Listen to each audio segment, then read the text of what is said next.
Recently, we told you about our massive income drop. In this video, we're going to tell you what happened next. It's not the version where it all worked out. It's the version where we're trying to figure out how we're going to pay the rent and secure our future by building that little house. If you're new here, welcome. I'm Ange, and this is Sporty. And together, we are figuring it out at 60. So my freelance work didn't taper off. It died. Like from one day to the next, it was gone. And suddenly we had half the income that we had the month before. And now we had two very pressing problems that we needed to figure out. The first was in the present, like how are we going to figure out our budget to afford our monthly expenditures on one salary? And then the bigger, more important thing was how are we going to figure out our long-term plans? Because if I don't find work in the next while, then and we don't do anything, then we're going to be up that creek without a paddle. Yeah. How do we recover from something like that? Yeah.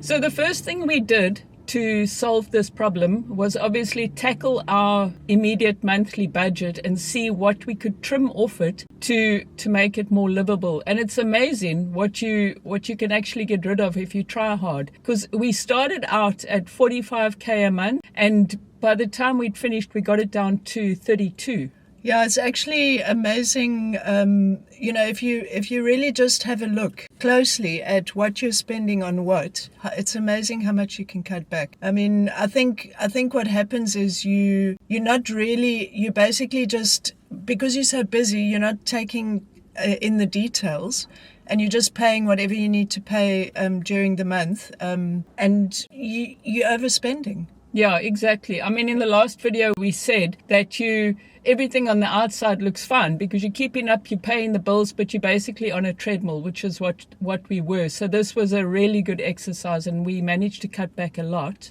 So there were a few areas that we'll share with you that we managed to really trim things. And the first is groceries. Because again, I think on 2 salaries, we started getting comfortable there for a while, and you're just buying stuff. And it's not like we were extravagant. I mean, a lot of it is just whole food, plant-based, whatnot. But, for example, there's this fancy bread that I like because it's good for my gut, but it's expensive by regular standards. So that loaf is 82 Rand versus regular bread, which is like 20 Rand. So you can see. And we were happily buying 2 of those loaves a week and eating them, mind you. Yeah. Along with fancy almond butter as well. And not to mention that I was eating the bread as well, and I don't have gut issues, so... Yeah, so that's just unnecessary. And the funny thing about that is that we don't even miss it. Like I told myself at the time, I have to have my almond butter toast or whatever, and I don't miss it. But then the one area we tried to cut back and it didn't work was the coffee. Yeah. That was so funny. We tried to buy cheap coffee. Oh. No, it's not worth the saving. It really isn't. No. I mean, the cheap coffee was 80 Rand and the expensive coffee was 110 or 120, I don't know. But it's not worth the suffering. No, it isn't. In the meantime, I've given up coffee, so it doesn't matter. But still. So I can have double now. And then the other thing we did, and this I thought was quite smart, is we dumbed down our eating to just the healthy stuff. So we eat potatoes, spinach and kale, and what is the other thing? Carrots, lentils, and peas. Yeah. So like we keep it simple because we know those things are like they offer bang for buck on nutrition, and it's also cut down our budget a lot. A lot, yeah. Yeah, we'll report back on that on one of our other videos, because this will be the full month that we've done it every single day. And yes, we are eating the same meal every single day. Yeah. For lunch and for supper. And you don't notice stuff. Like we were buying 2 yogurts a week, and I know this, like it might sound like petty or whatever, but it's not. These things add up. So we went from 2 yogurts to 1 yogurt. We haven't noticed we haven't felt deprived, and it's saving us money. So yeah, and I mean, if we want to go into the detail, we basically just we normally have two tablespoons on our breakfast every morning. Now we have 1. Yeah. And so it didn't seem any different. Yeah. It's worth doing if you think that you feel like you need to save money. Just check what you're doing with your groceries, you know. So what else was there? Health insurance. This one was interesting. We can do it quick and easy. Yeah, so health insurance, we've always had a hospital plan, which meant that we not covered for anything except emergencies when we go into hospital, or some basic health screenings. So we asked our financial person if they could recommend a same company but lower premiums. They came back with a really good suggestion, and it turns out we're paying less but we're getting more cover. The only thing that's different is that we've only got 2 hospitals to choose from if there's an emergency, and they're decent. But now we're also covered for OTCs and for practitioners. GP visits and things like that. And that saved us initially R1,000 a month. The premium's gone up a bit since then, but R1,000 less on our premium, and we were getting more than we were on the other one. So it's here the lesson is, check whatever you like, your health insurance or any insurance and stuff, and see if you can swap to a different one. Yeah, and is it actually the right one for you? Because we've been on that other one for years. We've never actually we didn't question it. Yeah. Eating out. Yes, eating out. Yeah, we've totally cut that out. Yeah, this one we also we didn't do it. Cut out eating out.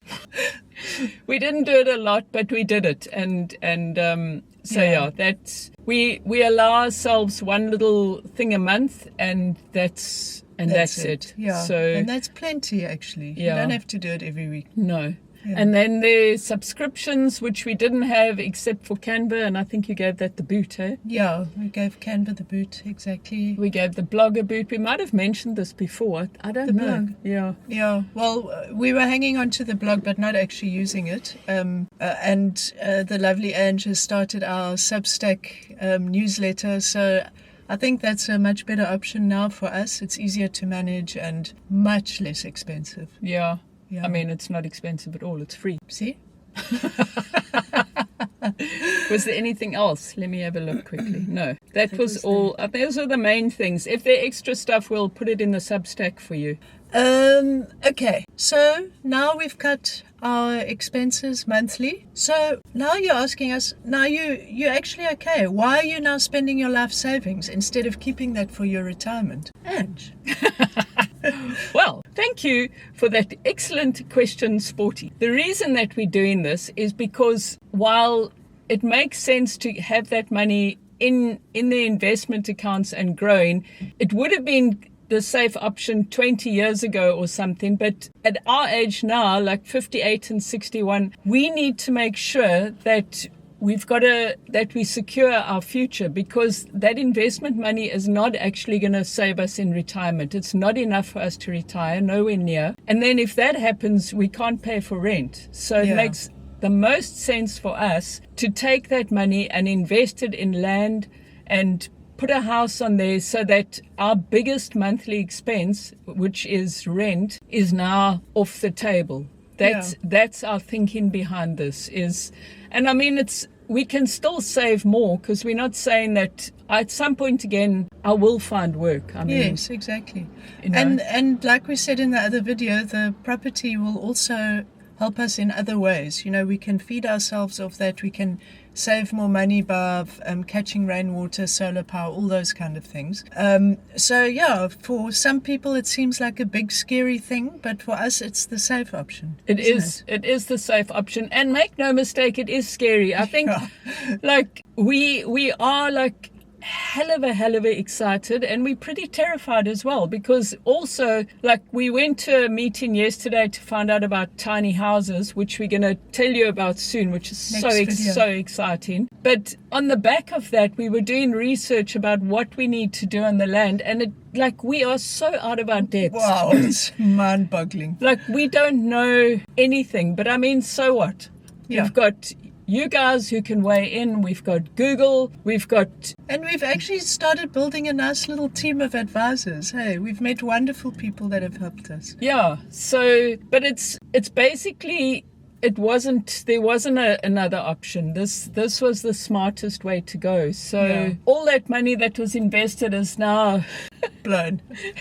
In about to be blown. In short order, it's all gone. So from this exercise, we've learnt a very important thing. what we're spending money on and what do we need to spend money on. What do we need as opposed to what are we spending? So that I think was a real eye-opener for us, to see how much money we could save if we put our minds to it and then not feel deprived at the same time. So like I said earlier, if your budget is feeling uncomfortable, I highly recommend doing this. Go through it line by line, not to like beat yourself up and say, oh, I shouldn't have done this or I shouldn't have bought that, but just to see, like, make it a game. How much can I save? Maybe your budget isn't, maybe you're not in the same position as us, but you could save that money towards something else. Yeah. So maybe your budget's already very lean, and kudos for that, but maybe some of you have got things in there that you could pare down a little bit. Saving money is always better than spending it on things you don't actually need. Yeah. So all the numbers will be in the Substack, and the link to that is in the description. And until next weekend for the next exciting episode of Figuring It Out at 60. Bye. Bye. Make sure you come back next week, because we're going to share the next installment in which house option. Which house option we've chosen. Yeah. Because we've chosen one. Yeah, we pretty much We have. Okay. Bye.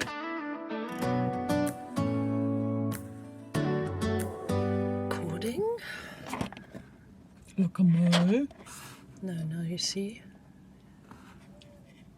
We actually need like press stick markers so we can, you know what I mean? In this video, we're going to tell you what happened next. What did happen next, Dan? Ugh. Don't move. Moved. Anyway, you guys can still see us. So. Tell us if you can't see us.